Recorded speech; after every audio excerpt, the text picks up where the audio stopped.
PNR news. అప్పాజీపల్లిలో primary తరగతి గదుల ఘన ప్రారంభం. ఎమ్మెల్యే వాకిటి సునీత లక్ష్మారెడ్డి చేతుల మీదుగా ప్రారంభోత్సవం.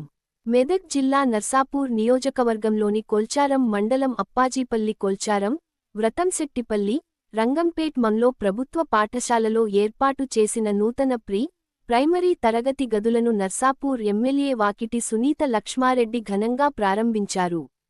ఈ సందర్భంగా ఎమ్మెల్యే రిబ్బన్ కట్ చేసి తరగతి గదులను ప్రారంభించి, చిన్నారులతో ముచ్చటిస్తూ వారి అభ్యాస విధానాన్ని పరిశీలించారు. అనంతరం నిర్వహించిన సమావేశంలో ఆమె మాట్లాడుతూ, ప్రభుత్వ పాఠశాలలను బలోపేతం చేయడం, చిన్నారులకు నాణ్యమైన విద్యను అందించడం రాష్ట్ర ప్రభుత్వ ప్రధాన లక్ష్యమని పేర్కొన్నారు. చిన్నారుల్లో సృజనాత్మకత, ప్రాథమిక నైపుణ్యాల అభివృద్ధికి ప్రైమరీ విద్య ఎంతో కీలకమని అన్నారు. కార్యక్రమంలో ప్రజాప్రతినిధులు, విద్యాశాఖ అధికారులు, ఉపాధ్యాయులు, గ్రామ పెద్దలు, తల్లిదండ్రులు, విద్యార్థులు పెద్ద సంఖ్యలో పాల్గొన్నారు. ఎమ్మెల్యేకు పాఠశాల సిబ్బంది ఘన స్వాగతం పలికి కృతజ్ఞతలు తెలిపారు.